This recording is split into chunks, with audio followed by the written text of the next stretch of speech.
Salve, salve, China Azul! Está começando mais um Páginas Heróicas, o podcast diário do Cruzeiro. Eu sou Ivo Chagas e convido você a acompanhar mais um episódio. E hoje um episódio de pré-jogo, em que tudo terminou muito bem, embora em alguns momentos tenhamos tido aí alguns medos grandes durante esse jogo.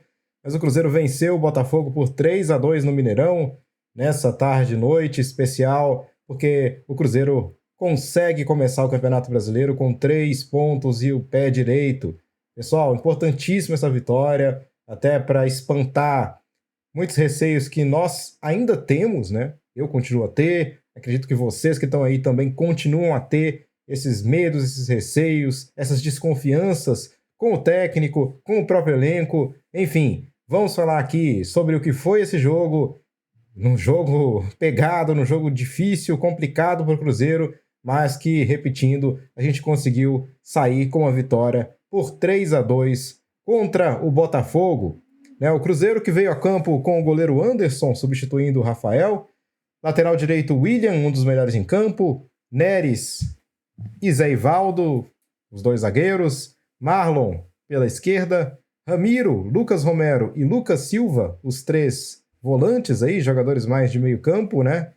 E depois Rafael Silva, Matheus Pereira e Arthur Gomes compondo o ataque do Cruzeiro. Botafogo veio com Gatito Fernandes, Matheus Ponte, Lucas Halter, Bastos e Marçal, Jefinho, Marlon Freitas, Gregory e Luiz Henrique, Tiquinho Soares e Júnior Santos. Bom, vamos falar aqui do que foi o jogo diretamente, depois a gente faz alguns outros comentários aqui, tem perguntas aí dos ouvintes que eu vou fazer para vocês logo. Bom, o Botafogo logo no início, uma falha do Cruzeiro ali, faz o gol com o Tiquinho Soares, né? O gol sai ali, acho que nos primeiros 10 minutos, né? Se não me engano, deixa eu ver aqui. 5 minutos de jogo, o Tiquinho Soares faz o gol, foi uma jogada ali trabalhada pelo Luiz Henrique, né? Se não me engano foi o Luiz Henrique. Deixa eu só confirmar aqui a assistência. Foi o Luiz Henrique que fez a jogada, se não me engano ali. Uma boa jogada do Luiz Henrique. E aí, uma falha, na minha opinião, na marcação do Cruzeiro mais uma vez. O Neres tentou interceptar a bola, não conseguiu. Pelo contrário, ao tocar na bola, a bola chegou até mais redonda ali no Tiquinho Soares, que só empurrou para dentro do gol. Não teve chances ali o Anderson de aplicar qualquer tipo de defesa. Realmente foi muito difícil ter esse tipo de atuação, digamos assim, em campo, né, por parte do... Opa, peraí, vamos trazer de volta aqui. Uma intervenção ali seria praticamente impossível, foi um chute a queima-roupa do Tiquinho Soares. O goleirão Anderson, na sua estreia, já tomava um gol aos 5 minutos. Repetindo, não foi um gol ali em que ele tenha sido culpado de alguma forma.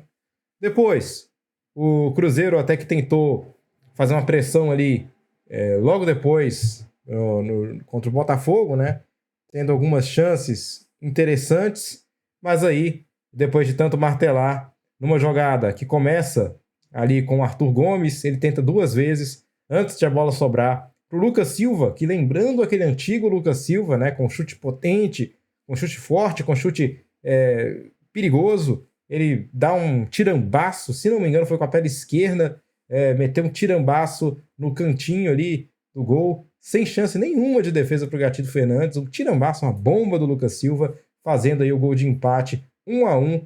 O Cruzeiro conseguiu responder relativamente rápido ao Botafogo. E depois, logo depois, o Cruzeiro continuou atacando muito e até virou o jogo, né? Mas aí o Arthur Gomes estava que foi o autor do gol, teria ali tocado com a mão. Confesso que, assim, eu vi vários comentaristas aí de arbitragem dando razão ao árbitro. Eu só acho que é uma regra muito burra, né? Porque, assim, primeiro, o Arthur Gomes estava com o braço colado, né? Ele não fez um movimento, assim, de tocar com o braço na bola. Na minha opinião, não teve esse movimento. A bola toca nele, ele tá com o braço colado, eu não acho que... Eu sei que pela regra mas para mim não deveria ser.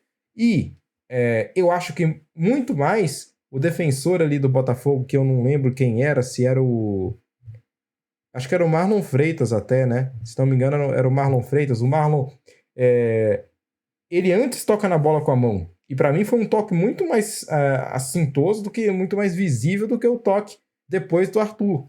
Então, para mim, se não tivesse sido gol do Cruzeiro, poderia ter tido um pênalti ali, que eu não vi ninguém comentando sobre isso. Comenta aí se vocês acham que eu estou enganado, mas eu acho que sobrou um bracinho ali do jogador do Botafogo. E para mim também, talvez discutível se poderia ou não marcar esse pênalti, mas para mim foi muito mais um lance de tentativa de interromper a trajetória da bola com a mão, com o braço, do que o lance do Arthur Gomes, mas regra é regra, né? Se não foi pênalti realmente, ali a regra é clara, que deve ser anulado esse tipo de gol, embora eu não concorde com isso. Enfim, Cruzeiro continuou o segundo tempo ali, jogando bem até, dando poucas oportunidades para o Botafogo, chegando com tendo algumas boas chances, inclusive o Matheus Pereira dá um chute muito, muito bem colocado, né? Faltou talvez um pouco de força, ou buscar um ângulo um pouco mais difícil, e o Gatito Fernandes faz uma defesa e manda essa bola para escanteio. O Matheus perseguiu o jogo inteiro algum tipo de gol, mas não conseguiu fazer o gol, o Matheus Pereira. Vou colocar aqui ampliando um pouco mais para vocês aqui. E aí, o segundo tempo, como eu falei, começa com uma pressão do Cruzeiro, o Cruzeiro jogando bem, jogando melhor até do que vinha jogando, e pressionando o Botafogo. O Botafogo não se encontrou no segundo tempo. E o Cruzeiro vira o jogo 2-1 com o gol do Rafael Silva, uma jogada também que poderia ter sido um golaço do Matheus Pereira. Ele faz um chapeuzinho, a bola volta nele, só que a defesa do Botafogo chega, a bola fica prensada e sobra no Rafa Silva, que faz o gol, virando o jogo para 2-1. E naquele momento o Cruzeiro vinha muito bem na partida. Muito depois, né, alguns minutos depois, o Barbosa, zagueiro argentino do Botafogo, ele dá uma entrada muito indefensável, né? Porque o jogo estava parado e ele vai lá e dá uma entrada ali absurda no Matheus Pereira, que a gente ficou preocupado, né, com isso aqui na mão, achando que o Matheus Pereira iria mais uma vez contra o Botafogo sair lesionado, né? Dando imagem ali, parecia que tinha sido um choque mais sério realmente. O Matheus meio que prendeu o pé ali na grama, o impacto forte ali no pé do jogador do Cruzeiro, mas ainda bem, nada de mais complicado com o Matheus Pereira. Ele até fica em campo mais um pouquinho, e até para ser preservado, ele sai de campo depois para a entrada, se não me engano, do Gabriel Veron. E aí, pessoal, volta aquele fantasma, né, do Cruzeiro, né? Mais uma falha de marcação, aliás, começa com a falha do Marlon, que não consegue tirar a bola dali de uma situação de perigo, ele joga a bola para escanteio, né? Um escanteio que não deveria acontecer, na minha opinião. O Marlon falha naquele sentido, mas a falha maior vem depois na cobrança de escanteio, em que dois jogadores sobem para marcar o Diogo, né? O Danilo Barbosa, e aí era o Neres e era o Veron, né? O Neres totalmente fora de tempo, sobe na bola para não achar nada, e o Veron baixinho, não tinha nenhuma chance, né, contra o jogador Danilo, que era mais alto, e ele cabeceia bem, sem chances também para o goleiro Anderson, empatando a partida em 2-2. E aí o Cruzeiro parte para cima, né, parte para cima do Botafogo. Estava até mais avançado o Cruzeiro, porque saiu, aqui vocês podem até acompanhar, ó, o Seabra fez uma substituição até ofensiva e ousada, né, porque o Cruzeiro estava vencendo quando ele coloca o Matheus Vital no lugar do Lucas Silva, né, e aí logo depois, o Veron no lugar do Matheus Pereira, e o Cruzeiro busca essa virada com o gol do Rafael Elias, o papagaio, numa excepcional assistência do William, para muitos o melhor em campo. Eu acho que, juntamente com o Matheus Pereira, ele talvez sim tenha sido o melhor em campo, lutou muito, o William jogou muita bola, ao contrário do Marlon, que eu acho que eu senti um pouquinho ali, não gostei muito da atuação do Marlon, mas a gente vai falar individualmente dos jogadores. Podemos falar disso agora. Dando números finais aí, o Rafael Elias, 3-2 para o Cruzeiro sobre o Botafogo. Não foi fácil, mas o Cruzeiro conseguiu os 3 pontos e foi muito importante. Isso é muito importante, acumular essa gordura é muito importante. Vamos para 2 jogos muito difíceis agora, que é contra o Fortaleza e depois o Clássico, né, que é sempre complicado, mas o Cruzeiro vai motivado para esses 2 jogos. E aí, as notas aqui atribuídas pelo SofaScore. Vocês podem ver aí as do Cruzeiro, né? Eu não estou atrapalhando as do Cruzeiro, não, as do Botafogo meio que dane-se. Desculpa aí, Botafogo, mas enfim. O Anderson teve a nota de 6.3. É, realmente, o Anderson não fez assim grandes defesas. Fez uma boa defesa, uma defesaça, na verdade, num toque de letra. Se não me engano, foi do Júnior Santos, né? O Júnior Santos dá um toque de letra e com muito boa resposta o Anderson consegue fazer a defesa, né? Uma defesa difícil. E depois não foi assim tão cobrado. Nos 2 gols eu não vejo o Anderson tendo tido qualquer tipo de falha, não. Acho que foi muito mais uma falha realmente do sistema defensivo do Cruzeiro. Não vejo o Anderson tendo participado dessas falhas. E depois, o William com a nota de 8.1, tendo sido escolhido pelo SofaScore como o melhor em campo, e eu tendo a concordar. Depois o Neres com 7.1, e olha, não foi...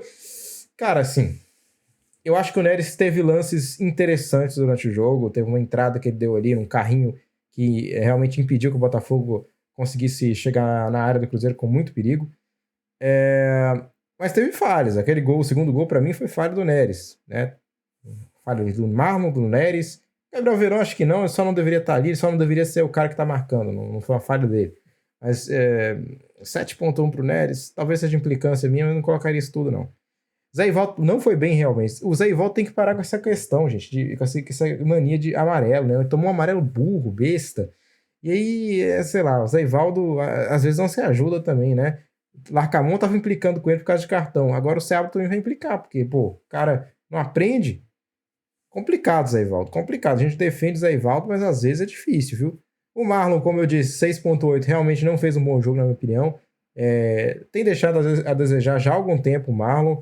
Ele que era, assim, para mim, um cara muito bom defensivamente falando, já não tá, assim, aquele cara aguerrido, aquele cara que consegue tirar todas as bolas. Não sei se o estilo de jogo dele já tá manjado pelos adversários, o estilo de jogo defensivo dele, mas eu esperava um pouco mais do Marlon nesse jogo e nos últimos jogos também, só que ele não tem conseguido entregar, assim, um futebol tão interessante como ele entregou no ano passado, na minha opinião. Claro que tem muito campeonato pela frente, o Marlon pode se recuperar diante disso. Ramiro, apático. Ramiro, para mim, não entrou em campo. Ele não estava apoiando bem, não estava defendendo bem. Para mim, o Ramiro entrou em campo, foi um cara, assim, realmente apático. Tá voltando de lesão, temos que dar tempo ao tempo, vamos ver como é que vai ser a evolução do Ramiro. Lucas Romero, deu 6.7 aqui, a nota mediana. Ok, realmente não foi, assim, um grande jogo do Lucas Romero, não comprometeu também. Concordo com essa nota, não foi, assim, o melhor em campo, um dos melhores em campo, mas também não comprometeu. Depois, o Lucas Silva com 7.3, e a gente tem 2 outros jogadores com 7.3, o Matheus Pereira e o Rafa Silva. Foi um bom jogo do Lucas Silva, ele tentou muito, não só pelo gol, ele tentou muito, ele deu muita entrega para esse time hoje, portanto, realmente, eu vinha criticando o Lucas Silva nos últimos tempos, mas hoje ele deu uma boa resposta. Eu acho que se for para ter esses três volantes aí, sendo talvez 2 deles um pouco mais segundo volantes e o Romero sendo o cara que vai ser o cão de caça ali mesmo, cão de guarda, né, melhor dizendo, eu não entraria com o Ramiro. Para mim, o Cifuentes tem que ser titular. Para dar uma sequência para o Cifuentes. Ele é um cara que tem potencial. Eu daria uma sequência para o Cifuentes, mas não sei até que ponto esse é o pensamento do Seabra. E depois o trio de ataque. O Arthur Gomes com 7.1. Tentou muita coisa. Fez o gol que foi anulado. Não foi um jogo ruim do Arthur Gomes, não. Mas também não foi nada de espetacular. E o Matheus Pereira, para mim, jogou muita bola, como sempre. E foi ali o grande cérebro do Cruzeiro todo o tempo no jogo. Sempre era ele que tentava alguma coisa diferente. Tentava uma jogada diferente, um passe diferente. É o cara que é diferente, não tem jeito. É o Matheus Pereira, é o único que é o cara diferenciado desse elenco do Cruzeiro. Realmente não tem discussão. E o Rafa Silva até não fez assim, não vinha fazendo um jogo espetacular, mas estava no lugar certo, na hora certa, faz o gol. E aí é um gol importantíssimo, que foi o gol da virada do Cruzeiro. O Rafa, após quase um ano sem marcar, né? A última vez que ele tinha marcado foi em junho lá na Coreia, se não me engano. Ele volta a marcar e aí estamos felizes pelo Rafa, porque a gente gosta dele, um bom jogador, um cara que também é muito batalhador, luta muito, cara eficiente, quando tem que fazer gol ele faz, ele não é de errar gol, por exemplo, né? Um cara que se a bola pinta ali, ele faz o gol mesmo, ele não é um cara que erra, portanto, valeu aí pelo Rafa por esse gol dele nessa volta do Cruzeiro, primeiro gol na volta ao Cruzeiro. E aí vamos falar dos caras que entraram nós tivemos aqui o José Cifuentes com a nota 6.5, realmente não teve assim muito adicional o José Cifuentes, até numa dividida ou outra ali, eu acho que ele foi bem. Tivemos o Barreal 6.4, realmente eu não acho que o Barreal tenha entrado bem em campo, talvez ele não tenha entendido o que ele precisa fazer. Eu via que muitas vezes o Cruzeiro tentava um contra-ataque, chegava com o Vital, e onde estava o Barreal? Cadê o Barreal? Olhava para trás, o Barreal chegava atrasado, ele voltava para marcar. Não sei se ele entende muito bem qual é o papel dele, ou se o papel dele não foi muito bem explicado pelo Seabra. Mas não gostei muito da atuação do Barreal. E é talvez um jogador que precise de mais ritmo, precise de mais integração nos esquemas táticos, mas eu não vi. Uma das características do Barreal, quando ele chegou, que o pessoal dizia que existia, é a capacidade de encontrar espaços, dribles curtos. Eu não vejo isso no Barreal, não vejo isso no Barreal, pelo menos por enquanto. Talvez seja tempo dele começar a encontrar um pouco mais a característica dele de jogo, porque do modo como ele jogou, achei assim, muito burocrático o jogo dele, né? Um cara que chega ali na lateral, tenta cruzar, não tem assim uma jogada, não tem uma... Não arrisca nada, entendeu? Então, as primeiras impressões do Barreal, para mim, não são as melhores. Mas, claro, tem muito a evoluir ainda. O Rafael Elias entra em campo e faz o gol, né? Então, o amarelo também por isso. 7 aí a nota dele, muito pelo gol, porque não fez muita coisa ao longo do jogo, mas fez o gol, que é o mais importante. Um gol de oportunismo dele, né? Numa excelente jogada do William, um excelente passe do William. Ele não desperdiça, né? O que para nós já é excepcional, porque a gente tem um receio muito grande de atacante que desperdiça gol devido ao que aconteceu em 2022. Portanto, parabéns aí, Rafael Elias, o papagaio, pelo gol. Valeu. Matheus Vital entrou, não agregou muita coisa também não, teve uma jogadinha individual lá que chutou longe. E o Gabriel Veron? Cara, eu vou falar sobre o Gabriel Veron. É importante ele começar a entrar em campo, mas eu sinto que o Gabriel Veron tá, assim, numa situação física um pouco não muito boa. Não sei se o peso dele é esse mesmo, se ele tá forte ou se tá um pouco acima do peso. Mas assim, eu acho que o Gabriel Veron não tá preparado ainda, eu diria, para entrar em campo. Ele tá muito pesadão. É claro que se ele não entrar em campo é pior ainda. Então ele tem que ter uma minutagem. Mas eu acho que ele tem que se condicionar melhor fisicamente também, viu? Porque, por exemplo, essas faltas que ele comete, ele cometeu algumas faltas hoje também, são justamente porque ele não consegue acompanhar, né, o adversário, e ele faz a falta porque ele não consegue acompanhar o adversário. E aí a gente tem que ver isso também. Enquanto isso, tá ali o Robert que não ganha oportunidade, né? Acho que hoje era um jogo pro Robert, por exemplo. Um cara que é mais móvel, para aproveitar um contra-ataque, para matar o jogo. Mas por algum motivo o Seabra não olha para os garotos da base, né? Continua sem olhar para os garotos da base, né? Você vê que hoje entraram em campo aí jogadores e nenhum era da base, né? Nenhum. Você vê aqui no time titular só o Lucas Silva, né? Mas que era da base há 500 mil anos atrás. E aí, de jogador da base que foi o Kaique e o Robert, só 2 e nenhum dos 2 entraram em campo, né? Para mim, falta um pouco esse apoio à garotada da base, que poderia ser importante num jogo como esse, né? Um jogo de contra-ataque, um jogo Cruzeiro com um jogador a mais, poderia abusar aí de uma certa jogada individual de algum garoto, né? Enfim, mas não foi o que aconteceu. Então, é isso em termos do que foi o jogo, pessoal. Vitória 3-2 para o Cruzeiro. Nesse momento, se o Palmeiras não fez gol, o Cruzeiro está em segundo lugar do Campeonato Brasileiro. Vamos ver se a gente encontra aqui, ó. A gente vê aqui a tabela de classificação. Ó aí, ó. Nesse momento... olha, o Palmeiras vai marcar o gol agora. Olha a bolinha aqui. O Palmeiras vai passar o Cruzeiro. Ah, não. O Palmeiras tá empatando com o Vitória? Não, tá 1-0. Tá 1-0 pro Palmeiras. Eu acho que o Palmeiras, nesse momento, vai marcar um gol. Deve ter marcado um gol porque tem essa bolinha aqui pingando aqui.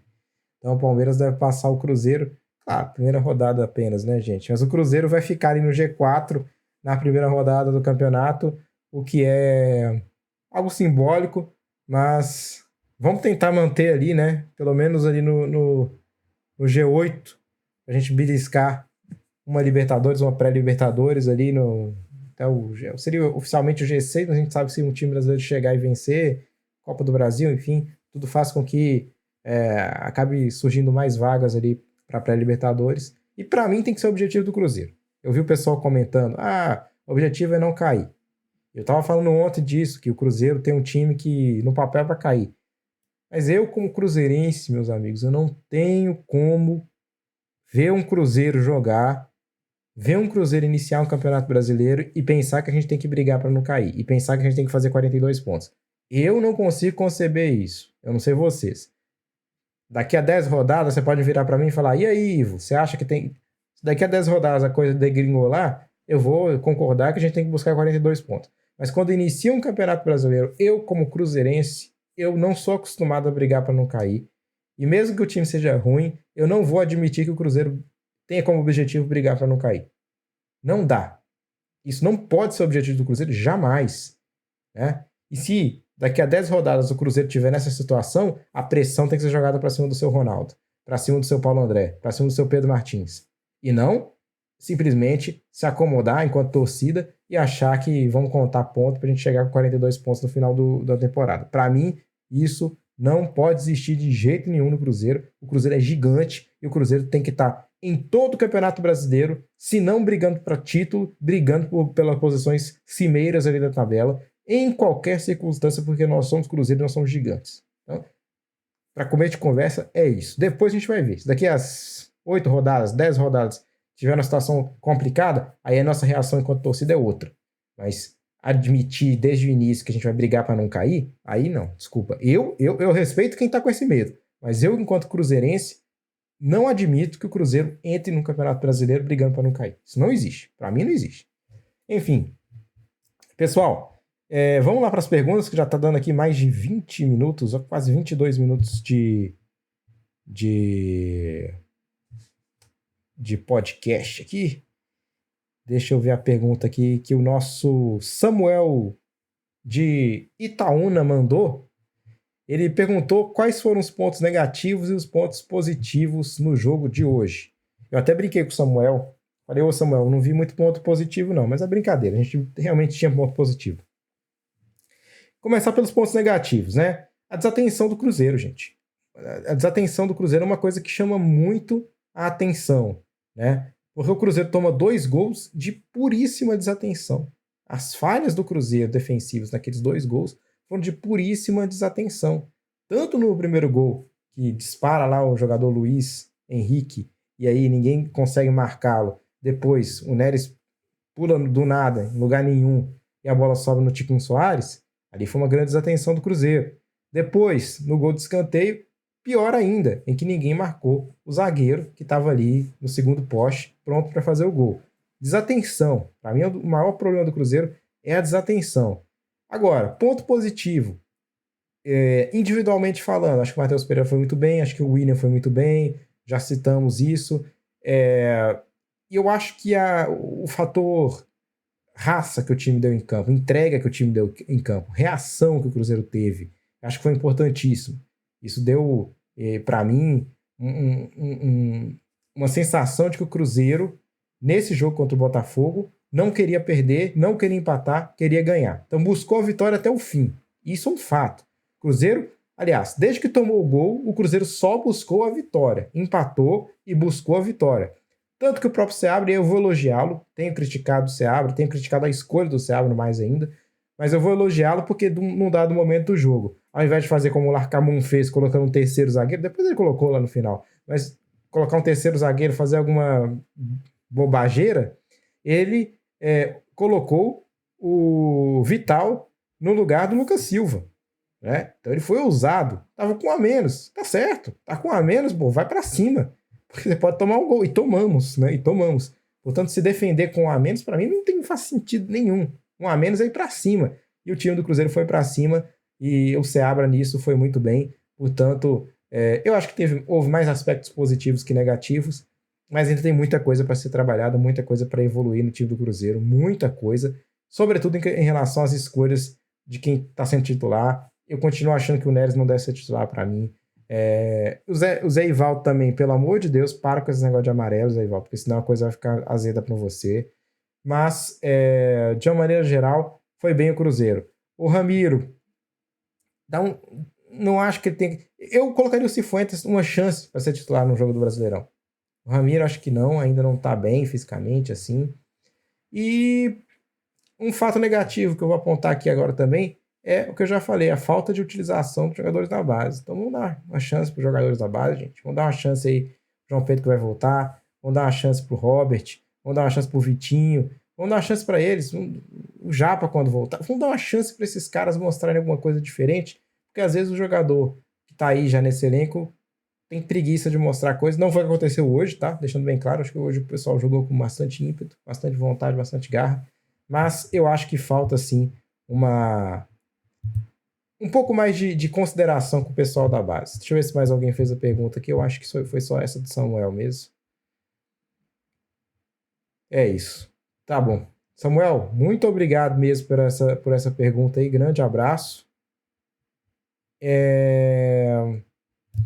Em relação Só para finalizar aqui o episódio de hoje, em relação ao Rafael Cabral, a informação que existe é que o Cruzeiro, essa informação do Venâncio, o Cruzeiro vai trazer um outro goleiro, não sabemos se para ser titular ou para ser um segundo reserva aí, mas deve vir um goleiro para o Cruzeiro, talvez até uma troca com o próprio Santos, que é o time interessado na volta aí do Rafael Cabral.